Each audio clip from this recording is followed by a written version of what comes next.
This was me in August 2021 with my high fashion bangs and March 2022 with my beautiful long hair ready to go to a friend's wedding. I remember looking in the mirror and thinking, I look so good right now, I'm basically irresistible, and made a mental note of this moment. Even though I knew I looked good, looked like whatever K-pop star you want to name, deep down I just felt like something was just still off and that it just didn't feel right. Like I was trying to be something that I wasn't, was not really being honest with myself, and knew that sooner or later I had to get rid of this pretense. So I did. About 2 weeks after the wedding, I went to my hairdresser in New York and just sat down in a chair and told him this has to go. Spare no strands, spare no crevice, we are shaving this head. Me being me, I tried to maintain my composure and like he's so calm and collected appearance, but when I saw each lock falling down on the ground, I was seriously freaking the F out and just asking myself, Matt, what the F are you doing? If you're curious, this is a non-aesthetic photo I snapped of the damage, Matt the sheer cheap. It's been a little over 9 months since I shaved it all off, and you know that cliche saying of cutting your hair is changing your life?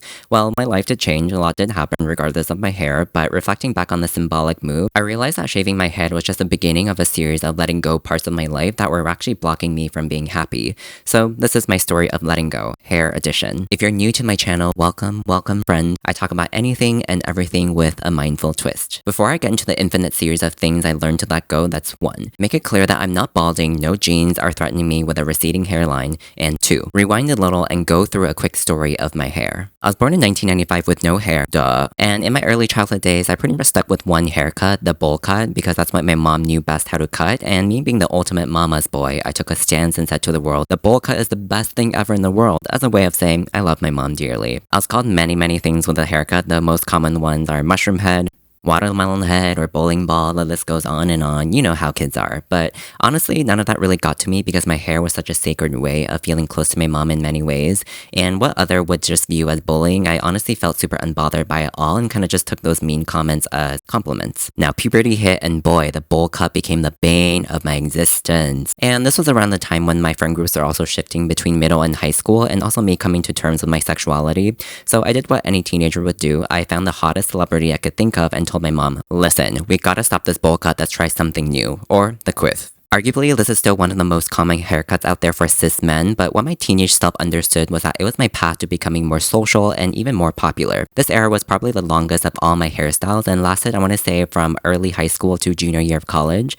And my teenage self was in fact right. This was also the era of becoming more socially active, being told over and over again that I looked like some Taiwanese or East Asian celebrity, and my law of attraction of boys via hair just worked. Let's just say it worked out well for me. I went to college in New York, and one of the main missions of being there was to work in the fashion industry. And when I started my fashion blog or influencer gig or whatever you want to call it, I was suddenly comparing myself to the more avant-garde and high fashion people and just feeling like this quiff was insufficient. It was screaming basic cis gay boy, and a lot of clothes I wanted to wear just didn't go with it. So this was around 2016 when I started taking note of more alt or counterculture hairstyles from Europe, specifically the super cropped bangs that I loved on Ollie Alexander of the UK band Years and Years, and decided I would also try the crop bang as part of my high fashion era. And like my quiff era, this in fact did work. I was able to push the limits of my genderless fashion expression, was always asked if I went to Parsons. No, I did not, thank you for asking, and gained a pretty decently sized influencer career. The bangs were super annoying to blow dry and had a mind of its own and literally suffocated me during summer, but you know, I was high fashion, so the bangs needed to stay. Fast forward a couple years to 2021, a year into the pandemic, I was self-therapizing a lot,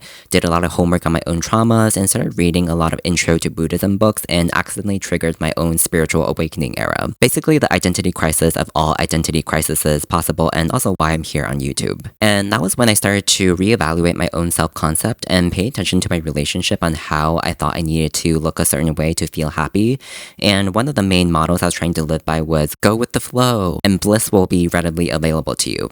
It was honestly a very disruptive period in my life when I really felt like there was no sense of direction or future and just felt like I had no grounds to stand on or no future to grasp onto. So of course, being accustomed to my old ways, I was like, okay, I need to make sense of this. Let's manifest another hairstyle. So in my head, I was kind of like, okay, what kind of hairstyle do people who go with the flow have? Long hair. So I started growing out my hair to become some sort of pseudo Taiwanese Jesus archetype, and there was at the wedding looking to the mirror and still thinking something is just still not right. Now, I would be lying if I said I went to the hair appointment knowing exactly what I signed up for. My main inspiration for this barely no hair era came from Buddhist monkhood. I remember watching a video from Nick, who is a former therapist turned monk. I'll include the video in his channel in the description, and just feeling really moved by the whole ordination process as a monk and the hair being one of the most pivotal stages. So in Buddhist context, renunciation means letting go of worldly desires, and the hair in many ways symbolizes our attachment to our identities and also as a form of vanity. I wasn't quite ready to be a bald man in the secular world, despite it being much easier for a man than a woman, but I did feel like shaving it off would still be an important step for me, so hence buzzcut era Matt. We all have our thoughts and biases against super short hair,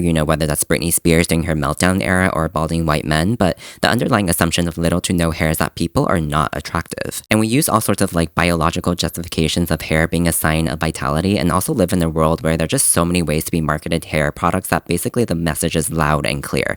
If you don't have luscious hair, you are not conventionally beautiful. So one of the first things that shaving my hair forced me to reconcile with was letting go of conventional beauty standards. I remember even going on dating apps and kind of having this weird transition phase where some of my photos of me are with hair from whatever picure matte era, and me with super short hair and guys making remarks like, "Oh, why did you shave it off? Oh, you looked better with it." And of course in the beginning it was kind of like a blow to my ego because I've been more or less told that I was attractive most of my life, not that I'm not now. It was just interesting the stark difference between how it's perceived and treated overnight from just one simple haircut.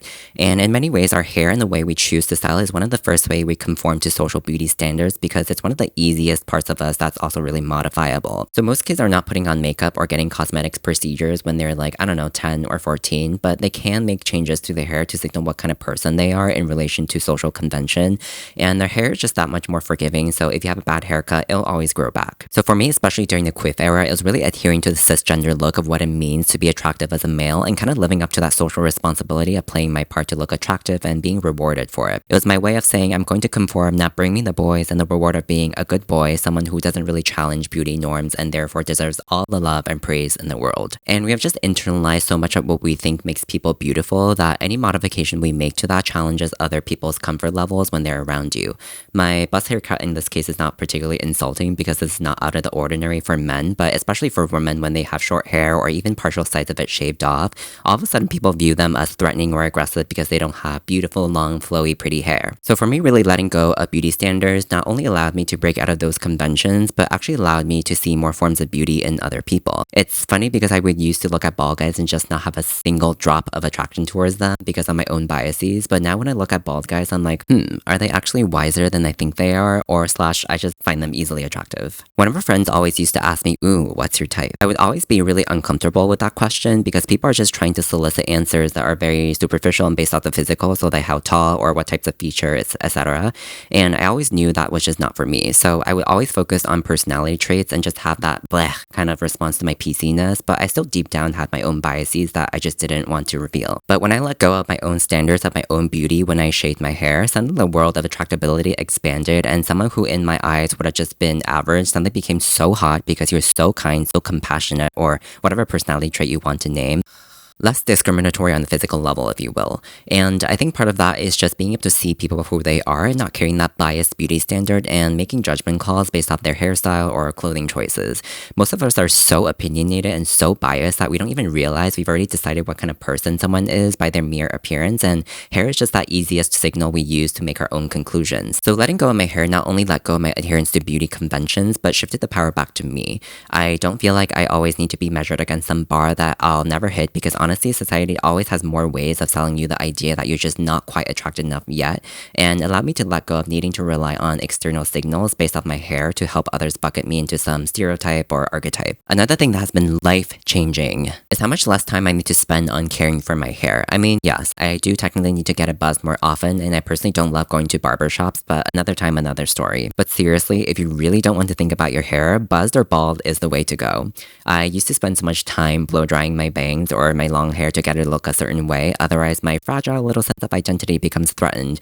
If my side part wasn't exact to that degree, then he's ugly and he's going to die alone. Sounds dramatic, but that's the crazy stuff that goes in our head when you really listen to it. So when the hair care routine became so bare bones minimalist, it just opened so much more time to focus on other aspects of my life that are more important, like my emotional health, my spiritual practices, my friends, family, etc. So though I didn't know at that time, letting go of my hair also meant the beginning of letting go of ideas of my identity to allow me to be true true to my own experience. Hair can mean so many different things to people, whether that be a symbol of sacredness in certain religious contexts, to sex symbols in others, to just general pushes and pulls between individual and systematic powers. But at the end of the day, it still comes down to you and the concept of self, what it means to be you, who you are, and what you stand for. And the hair is just a big affirmative way of reinforcing that.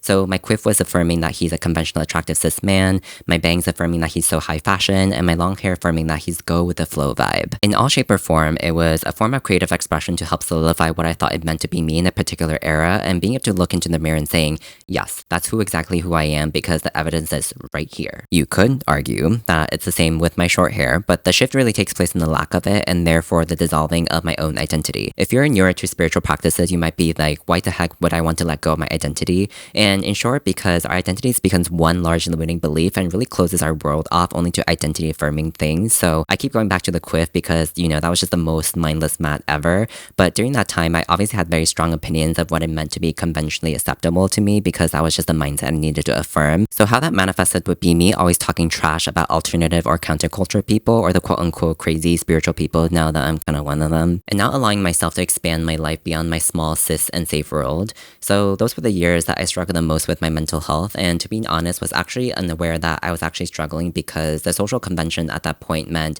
working your 9 to 5, rising the ranks, heads down, do your work, and mental health is a myth. Obviously, conversations around mental health and spirituality have shifted over the years, but because even the idea of becoming non-mainstream was so threatening to my existence, I would not allow myself to receive any messages that was out of the norm when they might in fact help me heal or help me cope with my anxiety. The identities we try to cling on to, just like the hair, become one large self-limiting belief of denying or granting experiences in life before we honestly even get to them. So letting go of my hair and therefore my identity also opened a whole new world for me of what it means to be me.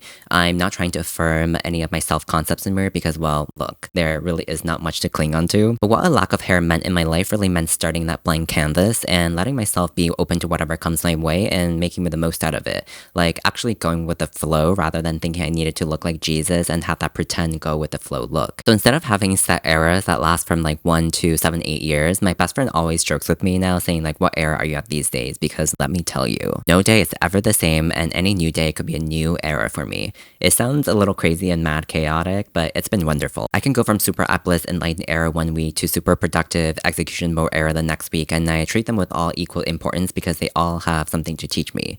So when people have been saying this year has been a long one, I'm like, listen, this year has been a long one. Because I practically lived 10,000 iterations of myself, and every day I learned something about myself, about the world, about the universe that helps me unlock the peace and happiness that Quiff Matt completely ruled out. My relationship with my life is no longer what does it mean to be me, to live this life, but rather what can I learn from this life. And that shift made me less fragile. One small thing that could have wrecked Bang Matt or Quiff mainstream Matt became so much easier for me to process because rather than viewing other people and experiences as threats to my identity, they just become lessons for me to learn. I always used to say that fashion Matt was a chameleon. Here, exhibit A, exhibit B, exhibit C. Buzzcut Matt takes that to a whole nother level and finally embodies that intrinsic chameleon, and anything and everything becomes a way to enrich my life. So bring out your popcorn because we are getting to the emotion segment. If identity is building that image of yourself and therefore some sort of invisible defense against the world to protect your self-concept, then letting go of it means that it also opened my heart. Before you click away and be like, how the fuck does that have to do with this? Let me explain. What I left out of my hair story was that I grew up with an extreme case of eczema. I basically can't eat most things because I'm allergic to every single damn thing in the world, and even the smallest changes in temperatures or the wrong diet causes my skin to flare up. So that was actually the case for my scalp as well. So my scalp gets dry really easily, and kids would make fun of me thinking that it's dandruff, and the additive process of public ridicule and me feeling ashamed of it made me very self-conscious and developed into a hair picking issue. So if I really got stressed out, then I would like to pluck my hair as a subconscious way for me to find relief and find that sense of control that others took away from me. I want to say this problem became apparent when I was first in lower school, but went away pretty quickly after, but it resurfaced again later on in high school when life got stressful again, and actually lasted throughout my long hair era as well. So there would be bald spots that I would like to pluck from, and honestly became a hiding game at trying to hide the small bald spots from shifting my hairline or only plucking from very unnoticeable areas. And now that I think about it, I don't think I've told most friends about this, so if you're a friend watching, now you know. But when I shaved my head and let go of my identity, it opened my heart and compassion for myself. I remember one day on the first week after I got my head shaved, when I was showering, I would usually kind of get into a somewhat agitated and really overheated mode and never really want to start picking at my hair. But during that day, just realizing that, oh my god, I have no hair to pluck. And I just stood in the shower and started crying and just felt so sorry for myself for not letting my self-love take precedence over my need to affirm my identity.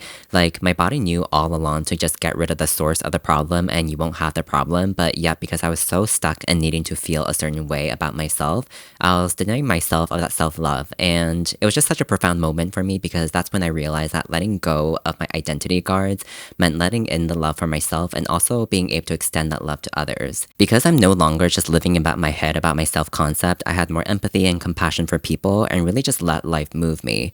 I live in New York now. Well, not now. I'm filming this in my parents' place. But living in New York is one of the most grueling experiences and it really forces you to become jaded, so all the craziness of it doesn't really overstimulate you.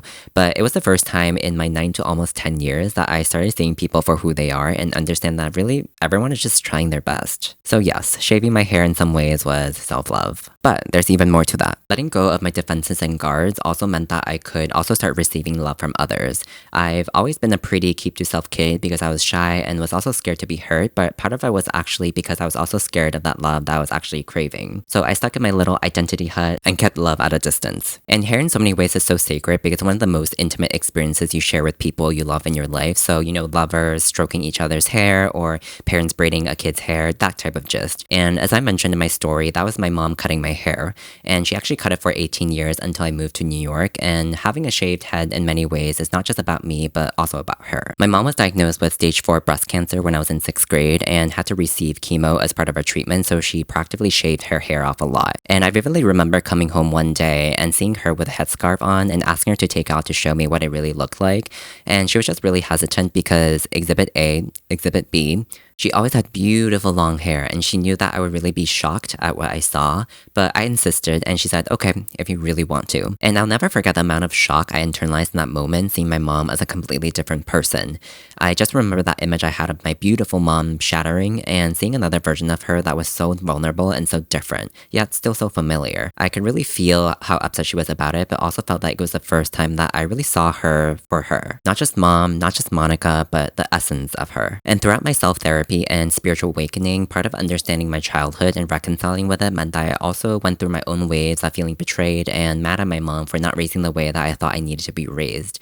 And it just got me thinking that part of my teenage rebellion as part of that rejecting the bowl cut and asking for the quiff was also the first move of letting go of my mom's love to find my own sense of self. But because somehow staying close to her meant that I was going to be unpopular and socially unaccepted, I actually kept her at a distance ever since. It really wasn't until I shaved my hair that I was able to recognize and feel the hardships my mom went through with her diagnoses and retrospectively understood that her acts of love were just different. Maybe not how I would have liked to experience it like what I saw in coming of age Hollywood movies, but just different and different manifestations of unconditional love. So as I got used to my shaved head, it was almost like a reenactment of sorts of my mom's loss of identity and being able to experience her woes and pains, forgiving her and letting in that love again. And this also helped me let go of my grudges towards not just her, but also towards our shared generational trauma. It was returning to my roots, finding that sense of closeness to her again. And I remember when I shaved it earlier this year, her saying, "Why though?" And I just smiled and I didn't say anything. So letting go of my guards meant that I was able to experience my mom's love to its full extent, and another way of showing myself that I don't really need to be anything or anyone to be deserving of love. If you're still watching this, you're probably like, I got way more than what I signed up for, and I agree. I didn't know that talking about my hair journey was going to be a full video essay of letting go and love, but it is what it is. So if you've gotten nothing out of this video, I want you to at least look in the mirror after this,